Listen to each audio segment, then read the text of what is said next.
Hello, dear student, this is Mayur. I requested you all to please, before viewing the video, please click on subscribe and that register yourself there. Along with subscription, please enable the bell icon which is nearby or besides to the subscribe button. In future, if I am going to upload any video related to this or that another type, which helpful you to get touch with PA class. Parivar, thanks, Mayur. ધોરણ 12 વિજ્ઞાન પ્રવાહ અને સામાન્ય પ્રવાહના વિદ્યાર્થીઓને પા class પરિવાર તેમજ મયુર ભૂસાવળકરના સહર્ષ પ્રણામ. આ વર્ષે સૌ પ્રથમવાર ધોરણ 12 કમ્પ્યુટર સબ્જેક્ટ માટે 13 ચેપ્ટર્સનું ઓડિયો વર્ઝન યુટ્યુબ પર રજૂ કરવામાં આવી રહ્યું છે. આ મારા ખ્યાલ મુજબ ગુજરાતના ઇતિહાસની પ્રથમ ઘટના હશે કે કમ્પ્યુટર સબ્જેક્ટ માટે કોઈક ચોક્કસ પ્રકારનો ઓડિયો ફોર્મેટ હોય. આ 13 ચેપ્ટરમાં અગત્યના જે મુદ્દા હતા તે તમામ મુદ્દા ચેપ્ટર દીઠ ઓડિયોમાં વણી લેવામાં આવ્યા છે, જે મિત્રો તમને પરીક્ષાલક્ષી તૈયારી કરવામાં ખૂબ જ તમને મદદરૂપ થશે.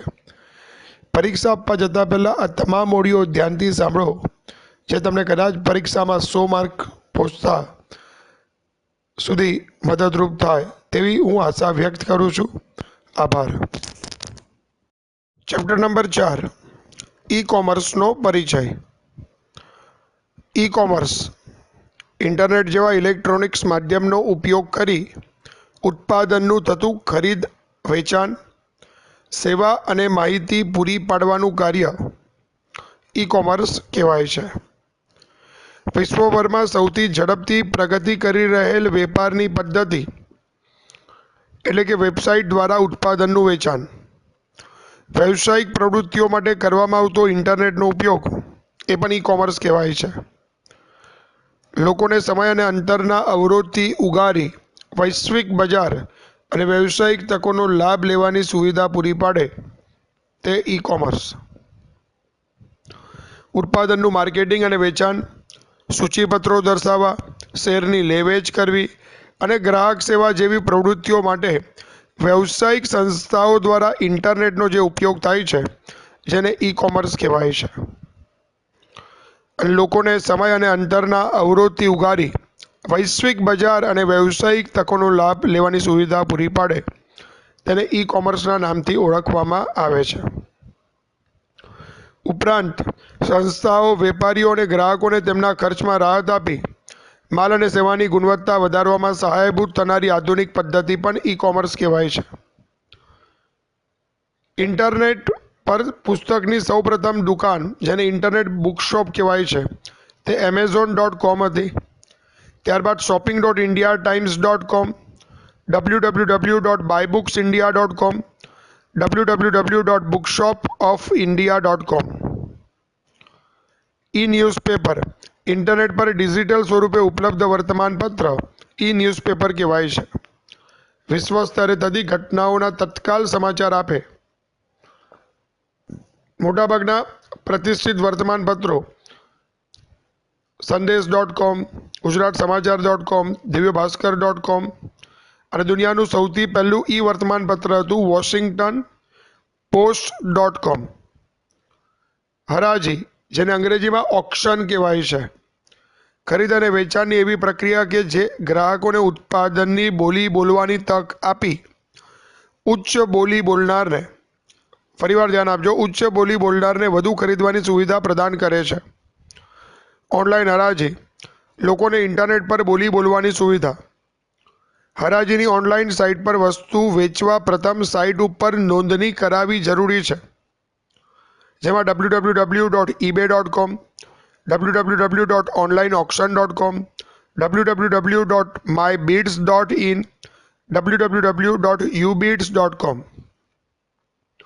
ભારતીય રેલવેની વેબસાઇટ www.irctc.co.in છે, જે વિવિધ ટ્રેન અંગેની માહિતી પૂરી પાડે છે તથા ટિકિટની ઓનલાઈન નોંધણી અને ચૂકવણી ગ્રાહકના ઈમેલ પર કે તેના મોબાઈલમાં SMS દ્વારા કરે છે. www.homeshop18.com, www.flipkart.com, www.myntra.com, www.makemytrip.com, www.irctc.co.in આ માર્કેટિંગ અને વેચાણ માટેની પ્રચલિત વેબસાઇટો છે. ઓનલાઈન બેન્કિંગ કે નેટ બેન્કિંગ, ઇન્ટરનેટ દ્વારા બેંકના વ્યવહારોનો અમલ કરવાની પ્રક્રિયા જે ઓનલાઈન બેન્કિંગ કે નેટ બેન્કિંગ કહેવાય છે. જેના ઉદાહરણ જોઈએ તો www.onlinesbi.com, www.centralbankofindia.co.in, www.bankofbaroda.co.in અને www.iob.in, pnbindia.in અને denabank.co.in. ભારતમાં પ્રચલિત ઓનલાઈન દુકાનોની વાત કરીએ તો મિત્રો મંત્ર, Paytm, Jabong, Amazon India, Snapdeal, eBay, Flipkart વગેરે. માલ મેળવતી વખતે તત્કાલ ચૂકવણીની સુવિધા જેને કેશ ઓન ડિલિવરી કહેવાય. ભારતમાં ચૂકવણી માટેની સૌથી વધુ લોકપ્રિય પદ્ધતિ કેશ ઓન ડિલિવરી છે. ઓનલાઈન છૂટક વેપારીની દ્રષ્ટિએ એક ખર્ચાળ દરખાસ્ત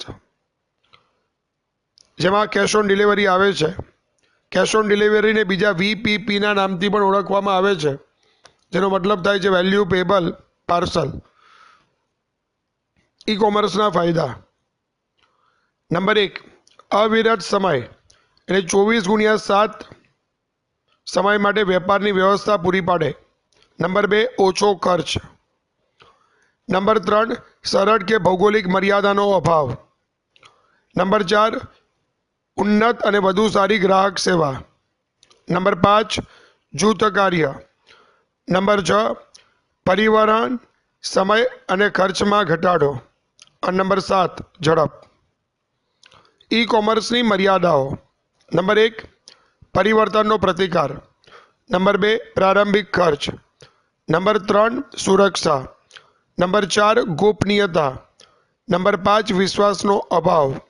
નંબર 6, ઉત્પાદનને પહોંચાડવાનો સમય. ઈ કોમર્સના વિવિધ મોડેલ, જેમાં પ્રથમ છે B2C, બિઝનેસ ટુ કન્ઝ્યુમર, વ્યવસાયથી ગ્રાહક. ઇન્ટરનેટ દ્વારા વેબસાઇટના ઉપયોગથી વ્યવસાયિકો કે સંસ્થાઓ તેમના ગ્રાહકોને કે સેવાઓનું વેચાણ કરે છે. તેને B2Cના નામથી ઓળખવામાં આવે છે. ઇન્ટરનેટ પર સૌથી વધુ જોવા મળતી પ્રતિકૃતિ B2C છે, જેમાં amazon.com, rediff.com, febmart.com, flipkart.com વગેરે B2C હેઠળ આવતી વેબસાઇટોના નામ છે. B2B, બિઝનેસ ટુ બિઝનેસ, વ્યવસાયથી વ્યવસાય. જુદા જુદા વ્યવસાયીઓ વચ્ચે થતી ઈ કોમર્સની પ્રવૃત્તિઓ. ટેલિમાર્કેટિંગના વ્યવસ્થાપન, પુરવઠા સાંકળ, માલની પ્રાપ્તિ, નિયમિત સમય માલ પહોંચાડવો, ઓનલાઈન સેવા વગેરે માટે અસરકારક માધ્યમ. commodity.com અને TradeIndia.com એ B2B આધારિત વેબસાઇટના નામ છે. ત્રીજું મોડેલ છે C2C, કસ્ટમર ટુ કસ્ટમર, જેમાં કહેવાય છે ગ્રાહકથી ગ્રાહક. ગ્રાહકો વચ્ચે થતી ઈ કોમર્સની પ્રવૃત્તિના વ્યવહારો. C2C પ્રતિકૃતિનું ઉત્તમ ઉદાહરણ એટલે દુનિયાની કોઈપણ હરાજીની વેબસાઇટ, જેમાં eBay.com, OLX.com અને Quikr.com આવી શકે. C2B, કસ્ટમર ટુ બિઝનેસ, ગ્રાહકથી વ્યવસાય. અવરી હરાજીને સમાવતી પદ્ધતિ એટલે ગ્રાહક દ્વારા ઉત્પાદન કે સેવાની કિંમત નક્કી કરવામાં આવે.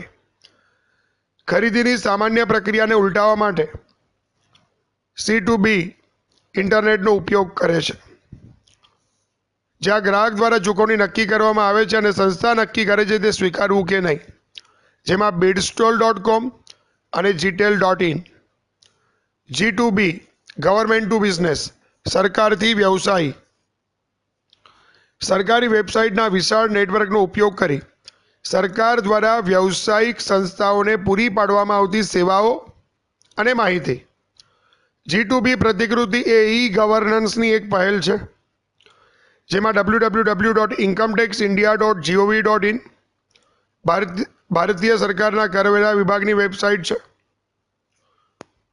G2C ગવર્મેન્ટ ટુ સિટીઝન સરકારથી નાગરિક ઈ ગવર્નન્સનો એક ભાગ છે.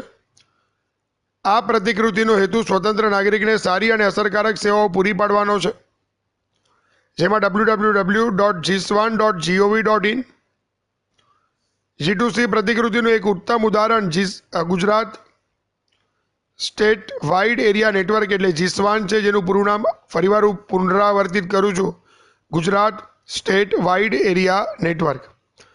G2G ગવર્મેન્ટ ટુ ગવર્મેન્ટ સરકારથી સરકાર एक सरकारी संस्था एजेंसी के विभाग अन्य सरकारी संस्था एजेंसी के विभाग साथे वाणिज्य रहित संदेशा व्यवहार करे जेने G2G ना नामथी ओळखवामां आवे छे. B2B અને B2C आ बंने विपुल प्रमाणमां उपयोगमां लेवामां आवती ई कॉमर्स प्रतिकृतिओ छे. B2B અને B2C मां तफावत जोवा जईए तो B2B प्रतिकृतिमां ग्राहक एक संस्था छे, જ્યારે B2C प्रतिकृतिमां ग्राहक एक स्वतंत्र व्यक्ति है. प्रकरण समाप्त.